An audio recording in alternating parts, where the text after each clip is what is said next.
Attention. Dessus. Non. Possible. C'est pas possible. C'est pas possible. C'est pas possible. Marcus Rashford a le ballon de la qualification. Le ciel vient de tomber sur la tête du Paris Saint-Germain. C'est fini. Qui pouvait raisonnablement imaginer un comeback? Mbappé allongé au sol, les Parisiens sont au sol. Va gagner sa 6e Ligue des Champions en s'imposant 1-0 contre le Paris Saint-Germain grâce à un joueur formé au Paris Saint-Germain, Kingsley Coman. Face à Marquinhos. Le retour de Benzema. Le retour de Benzema. Incroyable Benzema. Incroyable. Il est exceptionnel.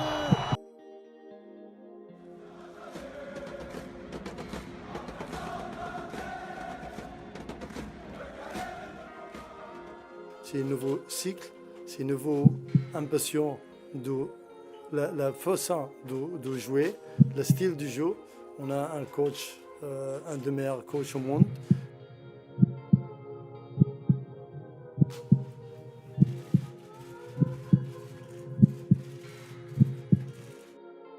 Tout d'abord, je vais remercier le club, la propriété, le président et le directeur sportif pour la confiance en moi. Je suis ravi d'être ici et j'espère pouvoir rendre cette confiance avec des trophées importants. Des trophées importants.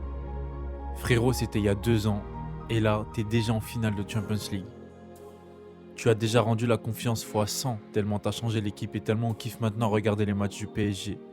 T'as rendez-vous avec ton histoire et celle de Paris, à 90 minutes de marquer l'histoire. Ici c'est Paname tous les jours.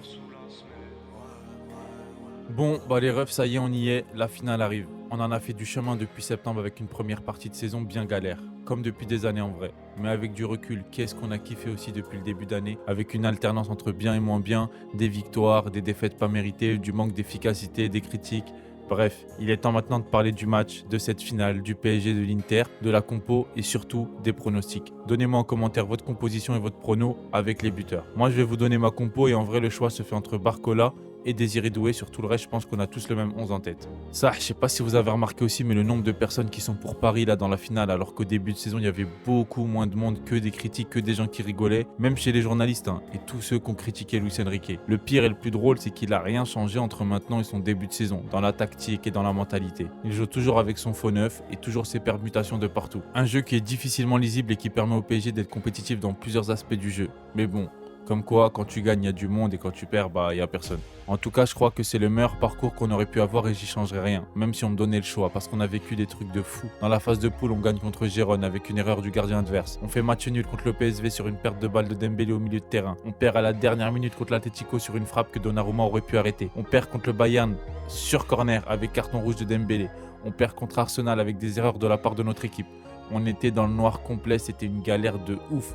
Être 26e sur 32 ou je sais plus combien, c'est une dinguerie. Mais Enrique est resté fidèle à lui-même et a continué de taffer avec les joueurs, en gardant le même discours dans les vestiaires, que derrière tout va bien se passer et qu'on est l'une des meilleures équipes d'Europe. Derrière, victoire contre Salzbourg 3-0, puis Manchester City où on est mené 2-0, et Barcola, notre pépite qui fait la remontée pour gagner 4-2, la qualification, puis derrière Liverpool, le match de fou à Anfield, les tirs au but, puis Aston Villa, puis Arsenal et maintenant la finale. Et pour moi, c'est le parcours le plus compliqué de la Ligue des Champions. Il y a des gens qui disent que l'Inter, ils ont fini 4e du classement et qu'il ne faut pas les sous-estimer. Personne ne les sous-estime, c'est une très bonne équipe qui est très complète et difficile à battre sur un match. Et c'est pas pour rien qu'ils ont perdu qu'un match cette saison en C1. Mais ça sert à rien de minimiser aussi le PSG comme si c'était un petit club. On est toujours dans le dernier carré et ça depuis des années. Déjà, le classement en phase de poule veut rien dire parce que le PSG a sorti le premier, le 3e et le 8e. Et aussi, c'était pas le même calendrier. Maintenant, aucune des deux équipes n'est à sous-estimer. Après l'Inter, c'est 2 finales en 3 ans. C'est une équipe qui n'a pas perdu ni contre le Bayern ni contre le Barça, qui se bat sur tous les ballons, qui peut alterner entre bloc bas mais aussi avec un pressing haut pour essayer de déstabiliser le milieu et récupérer la balle au plus haut et contre-attaquer avec Thuram par exemple qui joue en pivot. C'est là où les joueurs de conservation et de ressortie de balle comme Ruiz et Vitinha vont être super importants dans la bataille au centre. Pour la formation du PSG, on a le choix entre Barcola et Désiré Doué. Comme je l'ai dit, l'Inter joue bloc bas et en contre avec long dégagement, mais aussi en pressing haut pour attaquer en vitesse en une touche de balle. Donc la logique voudrait qu'on fasse jouer Désiré Doué car plus efficace que Barcola sur les petits espaces et dans la conservation du ballon. C'est une façon de voir les choses et ça se tient. Surtout s'il faut garder la balle dans les pieds et ne pas la perdre lors des pressings hauts de l'Inter. Et en plus, Désiré Doué il fait de très bonnes ressorties de balles. Mais moi je préfère commencer avec Bradley Barcola, tout simplement pour son repli défensif. S'il est côté gauche pour aider Nuno Mendes à bloquer Dumfries ou s'il est côté droit pour aider Hakimi à bloquer Di Marco ou Gvara selon les permutations parce qu'on sait très bien qu'avec Enrique, les attaquants ils permutent toutes les 5 minutes. Donc tu peux avoir Gvara à gauche et Barcola à droite et l'inverse. Barcola est plus rapide que Doué donc si on subit une contre-attaque que ce soit sur un long ballon ou sur une perte de balle au milieu de terrain, Barcola sera plus rapide pour redescendre si Nuno Mendes ou Hakimi sont montés trop haut parce que l'Inter s'est aussi pressé super haut pour essayer de récupérer la balle. Et cette saison, on l'a vu plusieurs fois avec Barcola qui faisait des replis dans le dos et qui a bloqué plusieurs attaques adverses comme contre Arsenal ou Liverpool. Même devant les buts, il est important. Certes, il a un manque d'efficacité, mais tout est dans la tête et la confiance. Et on l'a vu en finale en Coupe de France avec une passe D et 2 buts. D'ailleurs, il peut aussi apporter de par ses passes décisives pour faire marquer ses coéquipiers. Il a toujours la lucidité pour faire la bonne passe et c'est pas pour rien que c'est un des meilleurs passeurs de l'équipe. Un autre plus pour Barcola, c'est qu'il attire toujours 2 défenseurs avec lui. Et en plus, dans le même registre que Doué, on a Dembélé et Gvara qui sont aussi très déstabilisants dans les petits espaces. Et en plus, Gvara qui a une très bonne frappe de loin et qui a trouvé plusieurs fois le poteau avec frappe enroulée à l'entrée de surface. Maintenant, je vais vous donner un autre argument pour Bradley Barcola. Il est un peu plus personnel, mais il y a eu trop de critiques sur lui, alors qu'il éteint un grand nombre de joueurs à son poste en Europe. Il a été décisif 38 fois cette saison, je ne sais pas si vous vous rendez compte. Il mérite d'être titulaire. Et n'oubliez pas que si on en est là, c'est aussi grâce à lui et son match de fou contre City. Donc voilà, pour moi, je préfère faire jouer Barcola et faire rentrer Doué après. Et Désiré Doué aussi en super sub, c'est fort pour continuer de pousser lorsque les joueurs adverses sont fatigués. De votre côté, dites-moi en commentaire si vous préférez Désiré Doué ou Barcola et dites-moi pourquoi. Concernant le jeu de l'Inter, on en revient toujours au même point et c'est comme ça dans tous les matchs. Si l'Inter joue haut et presse haut et qu'on arrive à déjouer leur pressing et ressortir la balle, alors ça va nous donner des occasions en transition.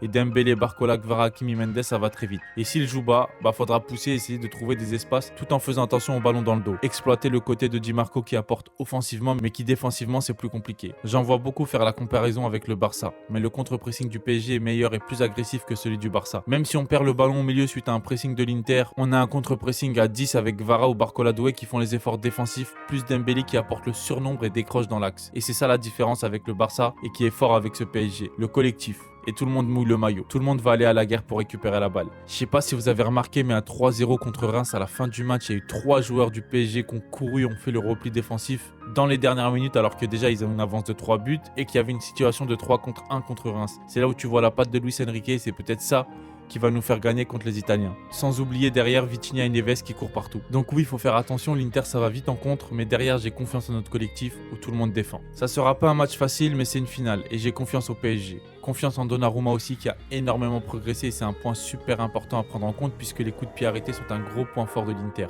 Les frappes de loin aussi et surtout pour une éventuelle séance de tir au but. Comme je le dis depuis un certain temps, c'est notre histoire et personne ne va nous empêcher de remporter ce trophée. On peut pas perdre et quelle que soit l'équipe en face, il faut et on va gagner. Concernant mes pronos, soit ça va être un match fermé et comme les précédentes finales sera un petit score, en mode aucune des deux équipes ne veut se découvrir, soit, et je pense que ce sera le cas avec le profil des deux équipes, il y aura beaucoup d'opportunités de marquer et je vois donc un 3-1 pour Paris avec un but pour l'Inter sur centre ou coup de pied arrêté.